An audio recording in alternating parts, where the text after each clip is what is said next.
숨겨진 진실을 파헤치는 J-파일입니다.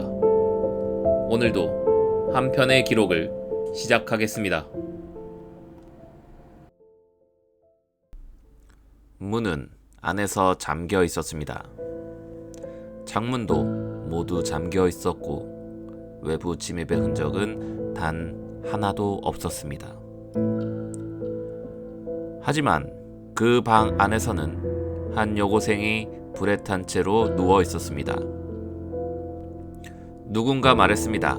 자살일지도 모른다고. 하지만 가족은 그렇게 생각하지 않았습니다. 그 누구보다도 조용히 평범하게 살아가던 딸. 그날 저녁 평소와 다를 것 없던 아이가 밤새 방 안에서 타버린 이유를 설명할 수 있는 사람은 아무도 없었습니다. 이 사건은 지금까지도 미해결입니다. 방화인지 자살인지 타살인지조차 명확히 결론 내려지지 않았습니다.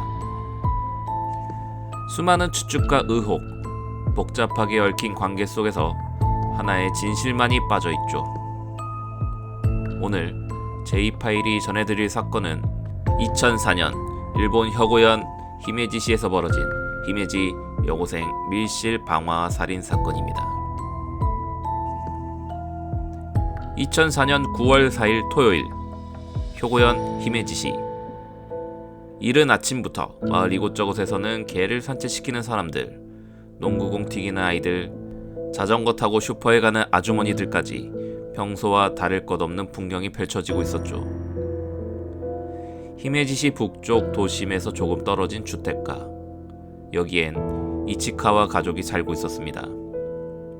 아버지 타카이로, 어머니 유리에, 그리고 외동딸인 이치카와 마나. 마나는 지역의 여고에 다니던 2학년생, 당시 17살이었습니다. 학교에서는 조용하고 예의 바른 학생으로 통했고 특별히 말썽을 부린다거나 문제를 일으킨 적도 전혀 없었습니다. 성적도 평균 이상, 출석률도 우수. 특별 활동보다는 독서를 즐기는 아이였고 수업이 끝나면 바로 집으로 귀가하는 경우가 많았죠. 하지만 친구들은 입을 모아서 말합니다. 마나는 조금 속을 알 수 없는 애였어요. 무슨 생각을 하는지 정확히는 모르겠는 느낌? 그녀는 말을 잘 듣고 수능적인 학생이었지만 때로는 예고 없이 약속을 취소하거나 혼자 있는 시간을 유독 중요하게 여기는 모습을 보였다고 합니다. 가정 환경도 안정되어 있었고 부모 모두 맞벌이 직장인이었지만 평일 저녁엔 꼭 가족이 함께 식사를 했습니다. 겉으로는 어디를 보더라도 문제를 찾을 수 없는 평범한 집안이었죠. 하지만 그날 누구도 예상하지 못했던 일이 이 가족에게 찾아오게 됩니다. 2004년 9월 4일 오후 6시 저녁 식사를 마친 이치카와 가족. 식사 후 정리를 하던 어머니는 평소와 다름없이 밝은 표정의 딸을 바라보며 물었습니다. 오늘도 책 읽을 거야? 그러자 마나는 고개를 살짝 저으며 말했습니다. 오늘은 친구랑 통화 약속했어요. 방해 안 받을 수 있게 문 좀 닫아둘게요. 어머니는 고개를 끄덕였고 마나는 방에 들어가 문을 안에서 잠갔습니다. 가족들은 이걸 전혀 이상하게 여기지 않았습니다.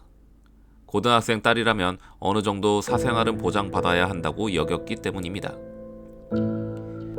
이후 마나는 실제로 친구에게 전화를 겁니다. 그녀가 전화를 건 상대는 같은 반 친구 A양. 그 통화는 약 15분 정도 지속됐고 특별히 불안한 기색 없이 평소처럼 수다를 떨었다고 합니다. 그런데 통화가 끝날 즈음 마나는 갑작스러운 톤으로 다음과 같은 말을 남깁니다. 혹시, 진짜 혹시라도 나한테 무슨 일이 생기면 그 사람을 의심해줘. A양은 당황했지만 장난처럼 웃으며 넘겼다고 합니다. 그게 누구냐는 질문에도 마나는 대답하지 않았고 통화는 그렇게 종료됩니다. 그리고 이 대화는 만화가 생전에 남긴 마지막 말이 됩니다. 오후 10시 30분 가족들은 각자의 방으로 흩어지고 집안은 조용한 밤을 맞이합니다. 아버지는 신문을 넘기며 앉아있고 어머니는 부엌에서 작은 빨래를 정리하고 있었죠. 만화의 방에서는 아무런 소리가 들리지 않았습니다. TV 소리도 음악도 없었습니다. 새벽 2시 40분 어머니는 어렴풋이 잠결에 무언가 이상한 냄새를 느낍니다. 불타는 듯한 약한 냄새. 처음엔 착각이라고 생각했지만 점점 냄새는 진해졌고 창밖을 봐도 외부에 불이 난 곳은 없어 보였습니다. 결국 새벽 3시 15분 어머니는 만화의 방 앞에 섰고 문틈 사이로 희미하게 연기가 새어나오는 것을 확인합니다.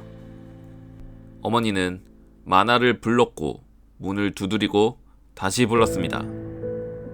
하지만 안에서는 전혀 어떤 소리도 들리지 않았습니다. 곧바로 아버지가 올라와 망치를 들고 문을 부수기 시작합니다. 3분 후 방문이 열리자 그들은 평생 잊을 수 없는 광경을 마주하게 됩니다. 문이 열리자마자 안에서는 뜨겁게 달궈진 공기와 짙은 연기가 쏟아져 나왔습니다. 연기가 바닥까지 내려올 만큼 잔류해 있었고 타는 냄새는 단순한 가전제품 화재와는 전혀 다른 종류의 것이었죠. 그리고 그 중심에 만화의 시신이 있었습니다. 그녀는 침대 위에 이불을 덮은 채 누운 자세로 있었고 신체는 심하게 그을려 있었으며 특히 상반신 부분은 거의 형체를 알아볼 수 없을 정도로 훼손되어 있었습니다. 침대 주변은 불에 타 있었고 책상 쪽으로 불이 번졌지만 이상하게도 벽 쪽은 거의 손상되지 않았습니다.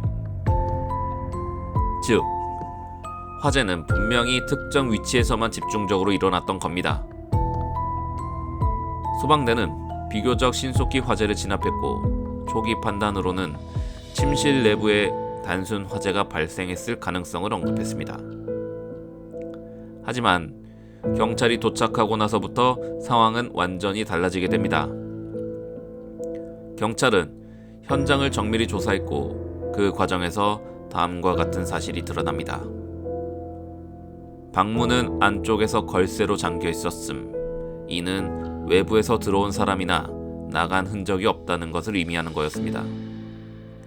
두 번째, 창문 또한 모두 닫혀 있었고 잠금 장치가 걸려 있었음. 2층 방이었기에 창문을 통해 드나드는 건 불가능했으며 외부 접근 흔적도 없었습니다. 세 번째, 휘발유로 추정되는 인화성 물질이 침대 위, 특히 이불에 집중적으로 부어져 있었음. 그 양은 단순히 라이터 기름 수준이 아니었습니다. 마지막으로 네 번째, 방 한편 책상 아래에서 소형 라이터와 함께 소형 플라스틱 통이 발견됨. 해당 통에서는 인화성 물질이 흔적이 검출되었습니다. 경찰은 이 사건을 처음에는 자살로 간주합니다. 밀실 구조, 불의 방향, 그리고 만화가 남긴 유서가 없다는 점까지 고려했을 때 단순 화재 혹은 실수일 수 있다는 의견이 우세했죠. 하지만 가족의 강력한 반박이 이어지며 수사 방향이 바뀌게 됩니다. 만화의 부모는 말합니다. 우리 아이는 자살할 이유가 전혀 없습니다. 그녀는 앞으로의 대학 진학 계획을 세우고 있었고 사건 발생 3일 전에는 가족 여행도 계획 중이었으며 전날 친구와도 아무렇지 않은 통화를 나누었다는 사실이 밝혀졌습니다. 게다가 만화의 방에서는 유서나 작별 편지 같은 흔적이 전혀 없었습니다. 오히려 경찰이 조사한 결과 다이어리 속에 찢어진 종이 반쪽이 끼워져 있었고 그 메모에는 이렇게 적혀 있었습니다. 그 사람은 절대 그런 사람이 아니라고 생각했는데 하지만 내 말을 아무도 안 믿겠지? 괜찮아. 나만 알고 있으면 돼. 경찰은 이 메모의 전제를 유족에게 숨겼습니다. 그리고는 내부적으로 자살이 아닌 제3자의 개입 가능성을 염두에 두기 시작합니다. 그러던 중 경찰은 하나의 단서를 발견합니다. 마나가 자주 전화를 걸던 인물, 담임교사 니시다 히로키. 니시다 교사는 마나의 담임이었고 평소에도 성실하고 점잖은 교사로 평가받고 있었습니다. 하지만 수사팀이 확보한 통화 기록에는 이상한 점이 있었습니다. 마나가 숨지기 하루 전 니시다와 3차례 통화 기록이 있었고 그중 마지막 통화는 새벽 1시경으로 통화 시간은 1분 미만.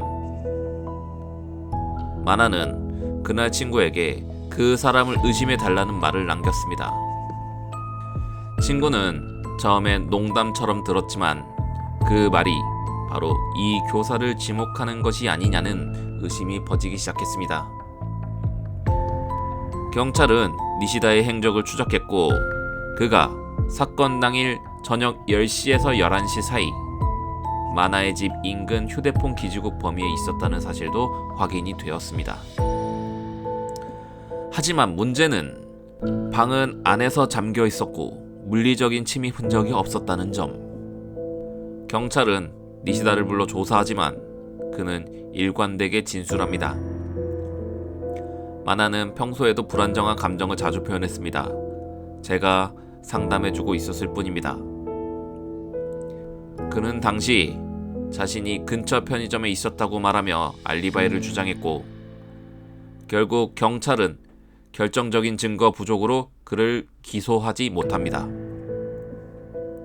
이후로 니시다는 학교를 그만두고 자취를 감추게 됩니다. 히메지 여고생 방화 사건 이후 1년이 지난 2005년 효고현 아마가사키시 히메지에서 그리 멀지 않은 지역이었습니다. 이곳에서도 비슷한 형태의 화재가 발생합니다. 피해자는 30대 후반의 여성. 소형 아파트 2층 본인의 방 안에서 새벽에 불이 나 전신 화상을 입고 사망했습니다.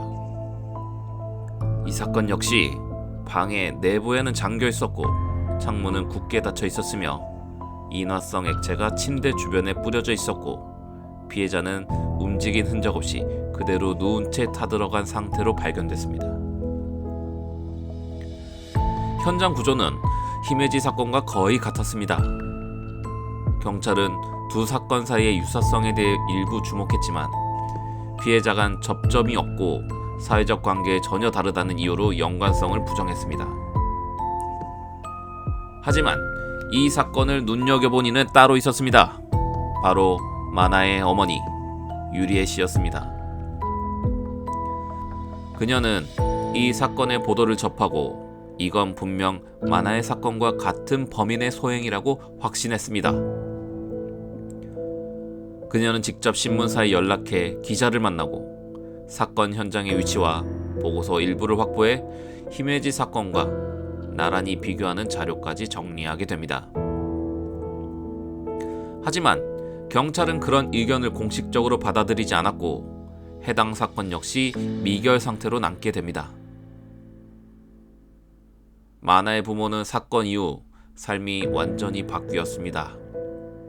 평범했던 부부는 그날 이후 사건의 진실을 쫓는 사람들이 됩니다. 유리에 씨는 딸이 남긴 다이어리, 노트, 컴퓨터, 메신저, 이메일, 심지어 쓰다 남은 연습장까지 하나하나 분석하기 시작합니다. 그중 일부에서는 이미 심장한 메모들도 발견되었습니다. 예를 들면 이런 내용입니다. 말을 안 들으면 다 무너뜨릴 수 있다고 했다. 어디까지 농담인지 모르겠다. 도망쳐야 할까? 근데 어디로? 이 글들은 날짜도 시간도 기록되지 않았고 특정 인물이나 상황을 명시하지 않았기 때문에 결정적인 증거로 사용되지 못했지만 부모는 딸이 어떤 위협이나 통제를 당했을 가능성을 강하게 의심했습니다. 특히 어머니 유리에는 마나가 평소에 자주 써오던 노트 안에 끼워져 있던 봉투를 발견합니다. 봉투 안에는 작은 녹음기 하나가 들어있었고 그 안에는 단 2문장만 녹음되어 있었습니다. 나 진짜 그 사람 믿었거든. 근데 이제 못 믿겠어. 이 음성은 마나의 본인의 목소리였습니다.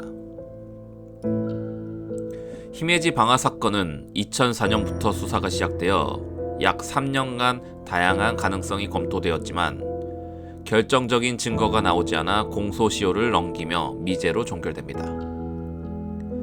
경찰은 외부인의 개입 정황이 불확실하고 자살 또는 사고 가능성도 배제할 수 없다는 입장을 유지했습니다.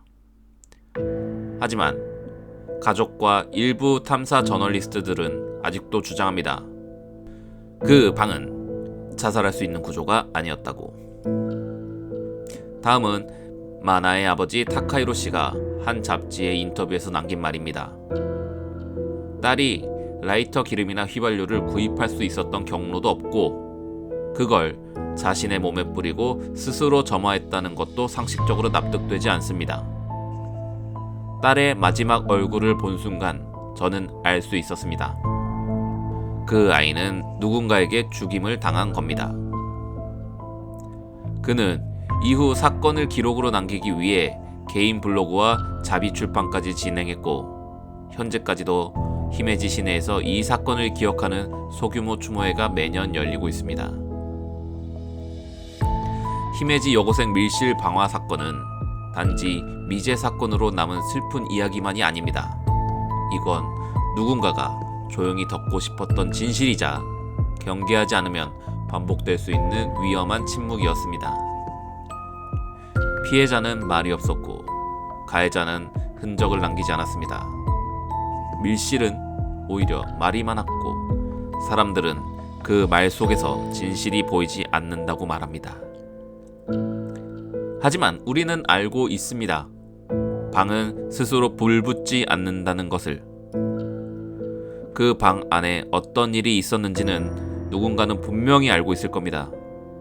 그 사람이 지금도 그곳 어딘가에 살아있다면, 그리고 같은 어둠을 마음속에 품고 있다면 이 이야기는 끝나지 않은 이야기입니다.